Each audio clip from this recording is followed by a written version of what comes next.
Ginoo manaa kaninyo ang santos nga ebanghelyo sumala ni San Mateo.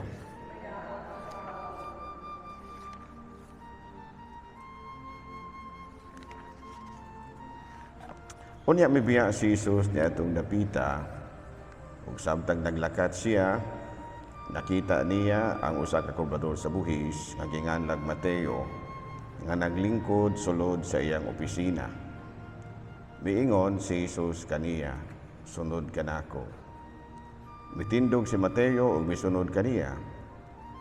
Samtang nagkaon si Jesus dito sa balay ni Mateo, may daghang kobrador sa buhis ug mga makasasala nga miduol ug misalo kaniya ug sa iyang mga tinud-an. Nakakita niini ang pipila ka mga Pariseo ug miingon sa iyang mga tinud-an, "Nganing nakigsalo man ang inyong magtutulo sa mga kobrador sa buhis ug mga makasasala." Nakadungog si Jesus kanila ug mitubag, "Ang mga tawo nga walay sakit wala magkinahanglang doktor, kung dili ang masakiton lamang. Lakat og susihan ninyo kung unsay kahulugan ni ining bahina sa kasulatan nga nag-ingon,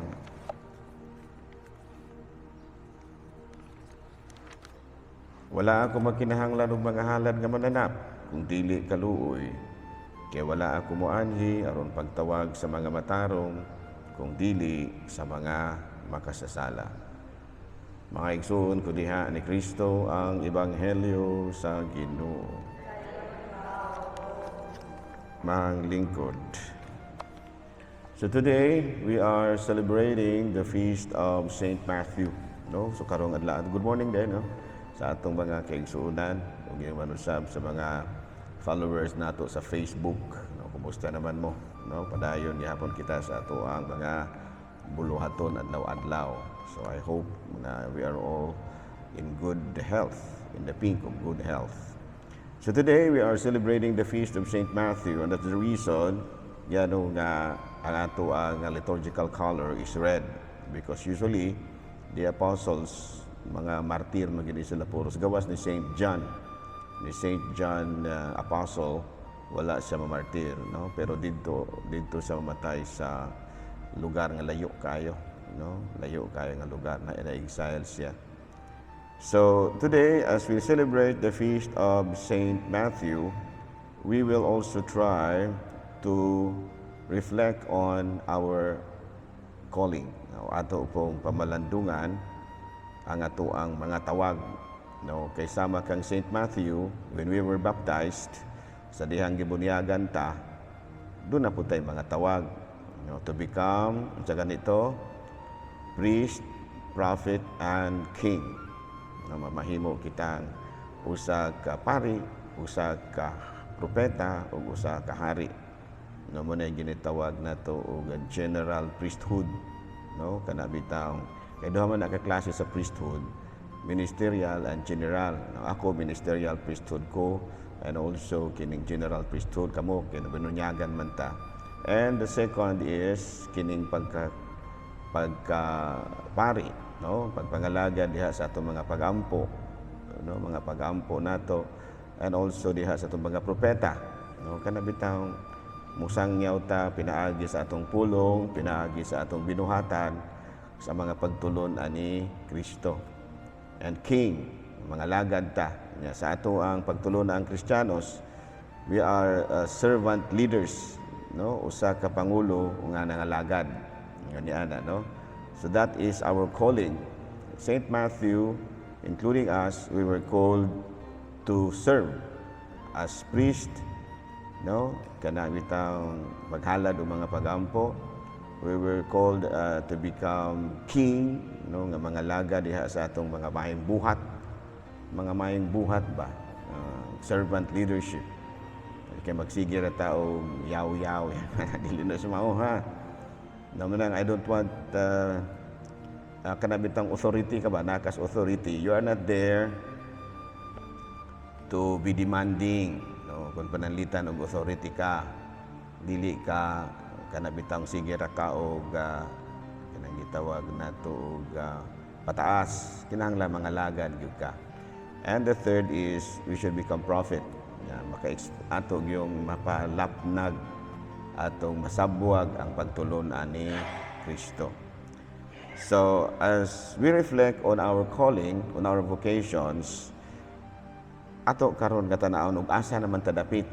Where are we now on our calling? Sa naman ka nakahimo ka na bag pagpangalagad? Nabad yung kay nahimo pong guluginagmay dinha. Sa imong pagdala sa pulong sa Dios, diha sa imong buhat, diha sa imong mga mayong buhat, o diha sa imong mga pulong, no? Imong mga panambag-tambag. Basin bayag ka ng imong pulong puro sa pangasaba. No? Laruhan ng imong mga pulong kay apil baya na sa evangelization sa imong pagka-prophet. Kung ang tanan nga mugawa sa imong pulong puro sa Dios mga pangasaba, murag usbon na gina nato. No? Klaro ba? Kada may mga uban nga imbis prophet nga magdala sa pulong sa Dios, murag man sigig pamadlong, sigig pangasaba. So dili na sa maong pagka-prophet. Kinahanglan niya anha gyud diha sa ato ang pagkamaayong mga pagtulunan mo atong ikuan. Unya diha pud sa ato mga maayong buhat. So asa naman kadapit diha? You try to evaluate ourselves. Asa naman kadapit? Basig na ara kadapit sa pagsugod kanon. Unang gitawag ba nato sa English sa Binisaya ningas kugon. Murabag kana bang kakugdan ba nga nasunog nga dali ra kay naugdaw.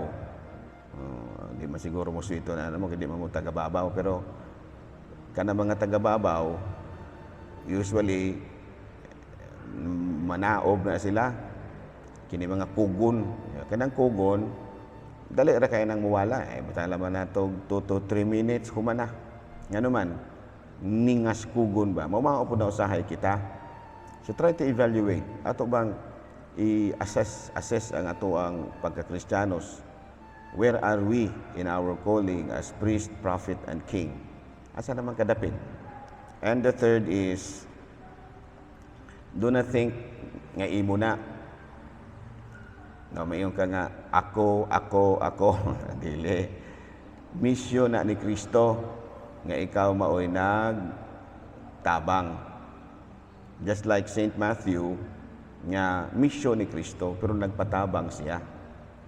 Naman na nga sometimes, we failed sometimes, atong gi-personalized ba?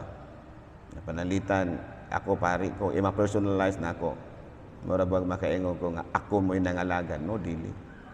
Si Kristo mo'y nangalagad, nga gitawag lang ko aron patabangon. Ingon niya na. So I don't have any kind of nothing angay akong ikapasigarbo. Kaya di man niya ako, igo raman kong gipatabang. Ingon niya na. No, klaro ba? So don't forget about that. Okay, sometimes mura ba og kana bang doon na bitaw mo nakaingon na bitaw ang langaw kung makapatong sa buko-buko sa karabaw magtuo na pud siya nga karabaw siya. Ayaw. You are still a human being serving the Lord. No? Ano ayaw pagtuo nga kaya ako nangalagad kong simbahan. Doon na ako'y katungod pagkasaba-kasaba ining mga uban din ha. Ayaw, nangalagad ra ka, wala kay katungod, bisag usa ka mumho. Bisag usa ka gamay mumho, gamay kayong mumho, kabalo mong mumho, gamay ra gina kayo, wala mo'y katungod. Klaro ba?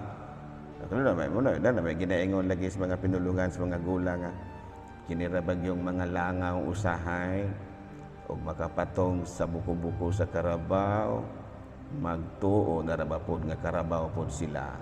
O langaw kapag gihapon, langaw. Ngaw. Ngaw. Langaw ra gihapon ka ha. Ayaw pagtuo nga nakatungtong nakasbuko-buko sa karabaw, karabaw ka na. Okay ka ngaw? Klaro? Sabtan ko. So again, we should be reminded nga bisan sa kadako na sa atuang natabang bakaha sa simbahan kung nakatabang mangani. Now, this is not yours. Dili pagyud gihapon ikaw may authority. Ang pinaka-authority maog yun si Kristo. Klaro? Atong i-review ha.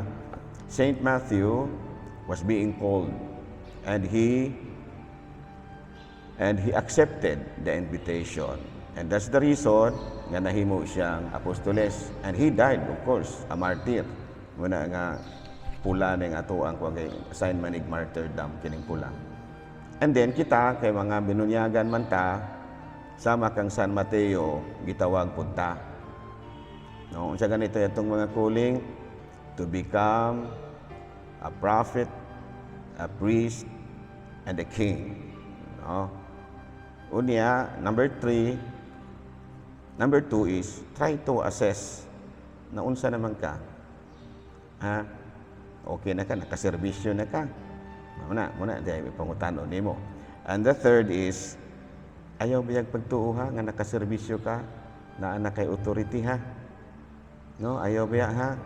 Padayon dagid gihapon kang sulugoon sa Dios o continue sa imong pagka mapaubsanon. Kaya kung wala na gani na imong pagka mapaubsanon, dili ka na tinuod nga sumusunod ni Kristo. Gasamok-samok ra ka dinha. No, kay nga naman ang gikinahanglan nato kana gyud tinuod nga mo ngalagad kanang mga mapaubsanon, no? Kung dili man kaingon ni ana, mabutang natong nga samok-samok ra ka dinha, pipauli ka sa inyo. No, ayaw nagbuhata ha. Klaro? Sabtan ko sa ingon ni ana, no? So karong adlaw sama kang Saint Matthew, mangalagad kita sa simbahan, mangalagad kita sa Dios nga walay pagpataas ug padayon kitang magpa-obsanon. Manindog palihog.